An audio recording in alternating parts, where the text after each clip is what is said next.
Hello students, आज हम आपके लिए लेकर आए हैं बच्चों ओस्टवाल्ड विधि द्वारा नाइट्रिक अम्ल का निर्माण।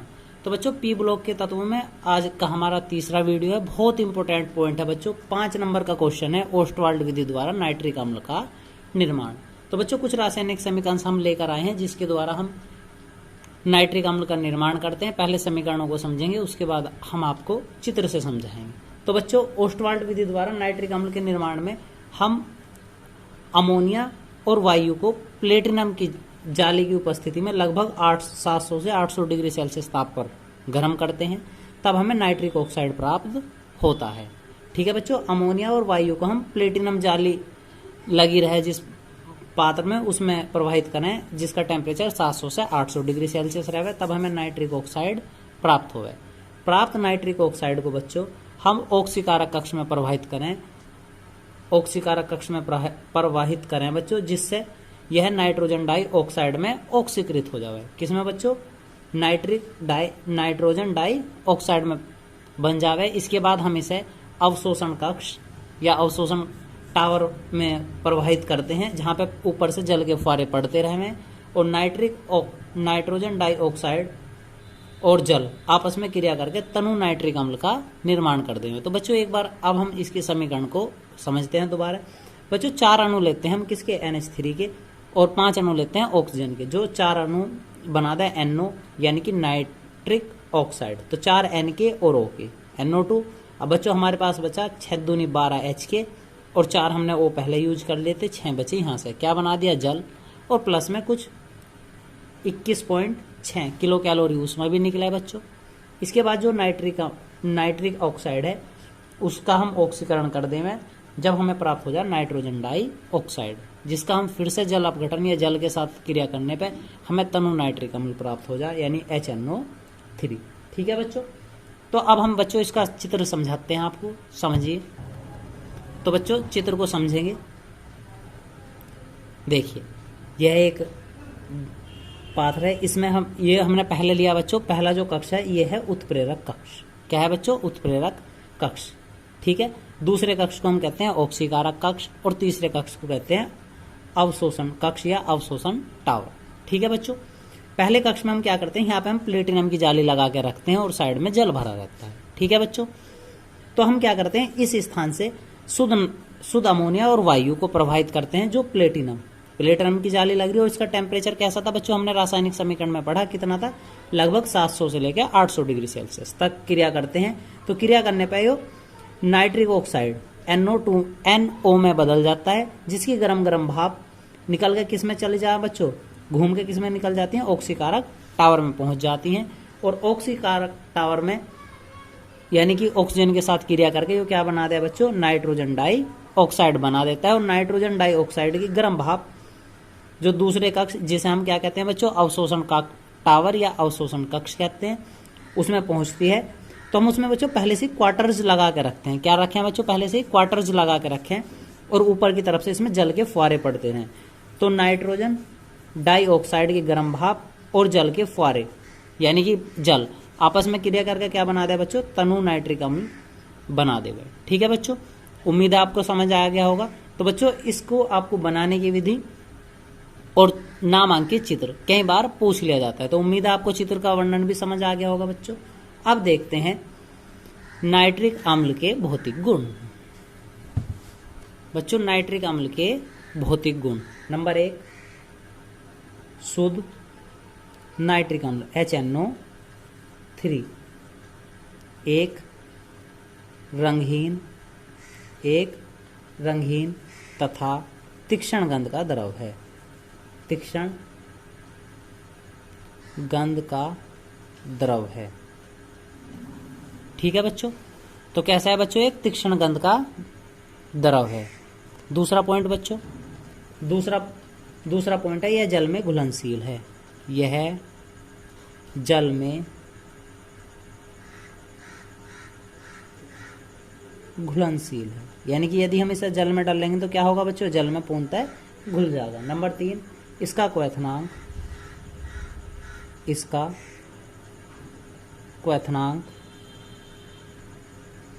78.2 डिग्री सेल्सियस होता है।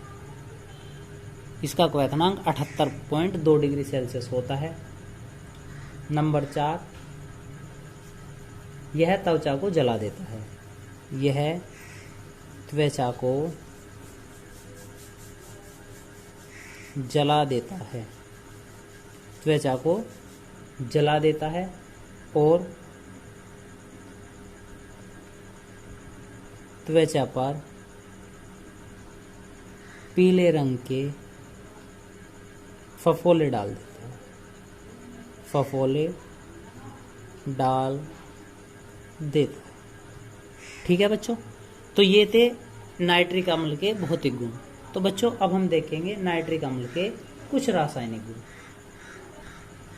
तो बच्चों रासायनिक गुण, तो सबसे पहला रासायनिक गुण है बच्चों प्रकाश का प्रभाव। प्रकाश का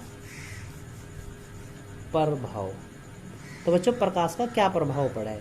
सूर्य का इफेक्ट, यानी कि नाइट्रिक अम्ल HNO3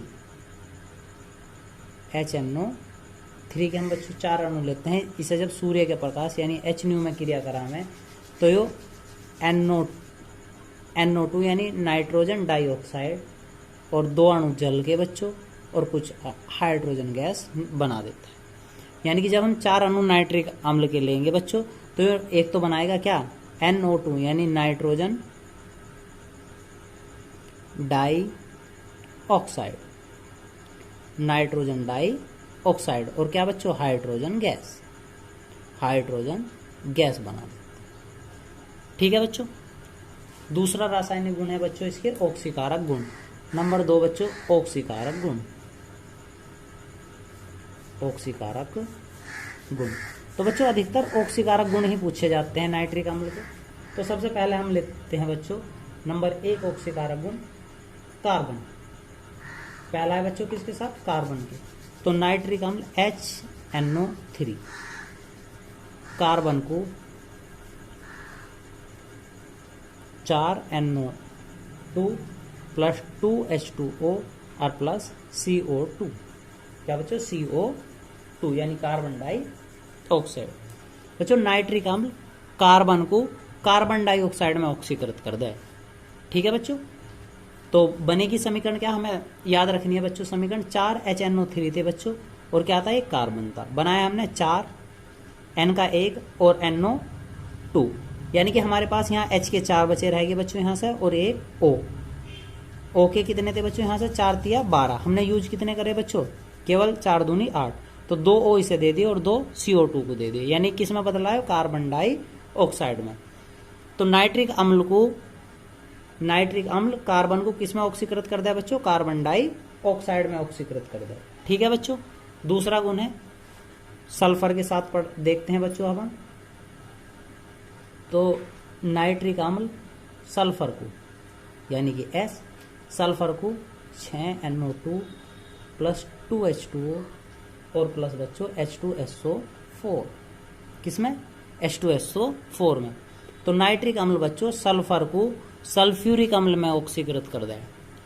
ठीक है बच्चों, यानी कि जो हमारा नाइट्रिक अम्ल था यदि हम गंधक या सल्फ्यूरिक अम्ल के साथ इसे ऑक्सीकृत कराएंगे तो क्या क्या में बदल देगा बच्चों? H2SO4 यानी सल्फ्यूरिक अम्ल में ऑक्सीकृत कर दे।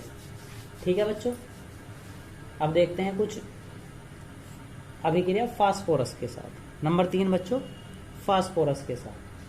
तो नाइट्रिक अम्ल फास्फोरस को, किसको बच्चों?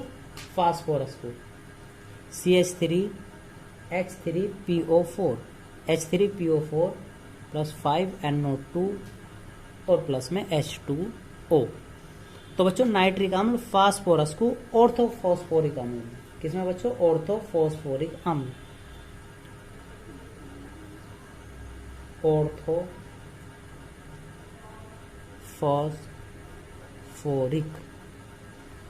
अम्ल में ऑक्सीकृत कर दे। ठीक है बच्चों, किसमें बदल देगा? ऑर्थोफॉस्फोरिक अम्ल में ऑक्सीकृत कर दे। ठीक है बच्चों, अब देखते हैं कुछ इसके अन्य रासायनिक गुण। बच्चों नंबर 3 और सबसे इंपॉर्टेंट है बेंजीन के साथ क्रिया। बेंजीन के साथ क्रिया, तो बच्चों ये बेंजीन के साथ क्रिया करके एक विस्फोटक पदार्थ बना देता है। देखेंगे बच्चों, बेंजीन है हमारा, तो बेंजीन के साथ हम HNO3 की क्रिया करें, HNO3 यानी कि नाइट्रिक अम्ल बच्चों, और उपस्थित रहेगा सांद्र सल्फ्यूरिक अम्ल की। किसकी बच्चों? सांद्र H2SO4 की। टेम्परेचर बच्चों लगभग हम 50 से 60 डिग्री सेल्सियस ले में। ठीक है, देखो बच्चों ये HNO3 है, इसे हम अपने यूज के लिए HONO2 भी लिख ले में। अब भी वो नाइट्रिक अम्ल है। तो बच्चों आप सभी जानते हैं बेंजीन के प्रत्येक कोने पे क्या होता है, एक एक HH होवे, है ना। प्रत्येक कोने पे क्या हो, HH जुड़े रहे, यानी CH जुड़ा रहे। तो इस कोने पे से एक H और एक OH क्या निकाल देगा, जल, और बेंजीन रिंग पे जुड़ जाओगा बच्चों। आगे क्या बना देगा, NO2 प्लस इस कोने पे से एक H और एक OH क्या बना देगा, जल, H2O। बना क्या, नाइट्रो बेंजीन। क्या बना देगा बच्चों, नाइट्रो बेंजीन। ठीक है बच्चों, काफी इंपॉर्टेंट अभिक्रिया है। एक अभिक्रिया और पढ़ेंगे इसकी फिनोल के साथ। नंबर 4 अभिक्रिया है बच्चों फिनोल।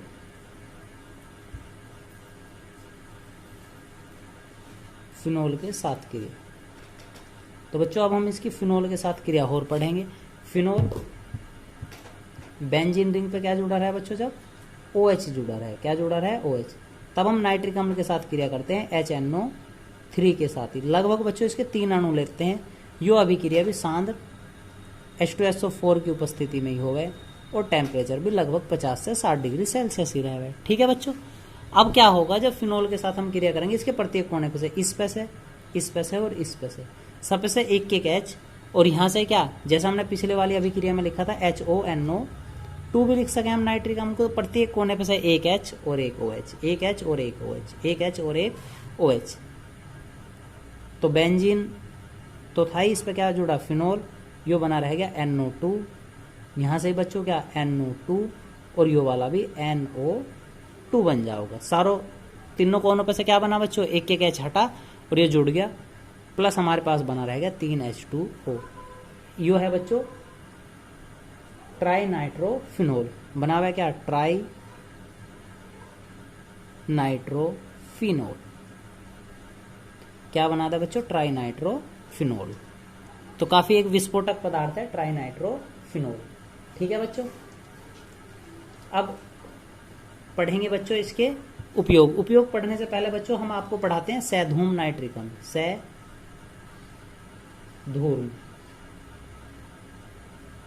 सैधूर्म नाइट्रिक अम्ल इंपॉर्टेंट पॉइंट है, कई बार परीक्षा में पूछा जा चुका। सैधूर्म नाइट्रिक अम्ल किसे कहते हैं बच्चों, ठीक है। एक छोटी सी परिभाषा है, वह सांद्र नाइट्रिक अम्ल, वह सांद्र HNO3 यानी नाइट्रिक अम्ल जिसमें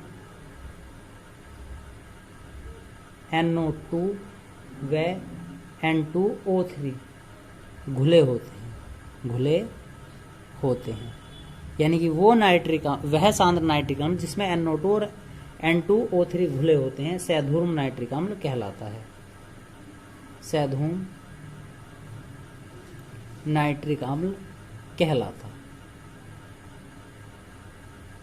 सैधूम नाइट्रिक अम्ल कहलाता है। ठीक है बच्चों, उम्मीद है आपको समझ आ गया होगा। अब देखते हैं इसके उपयोग। तो बच्चों नाइट्रिक अम्ल के उपयोग, नंबर 1 ऑक्सीकारक के रूप में,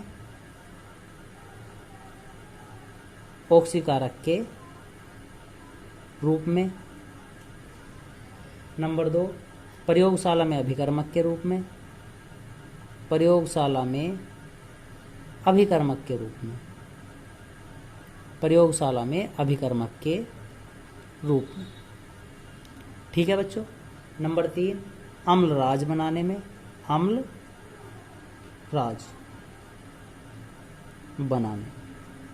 तो बच्चों अम्लराज कैसे बना था, एक भाग HNO3 का, एक भाग तो बच्चों कहेगा HNO3 का, और 3 भाग HCl के, यानी कि जब 1:3 में HNO3 और HCl को मिला के जो मिश्रण तैयार हो गया उसे हम क्या कहते हैं, अम्लराज। ठीक है बच्चों।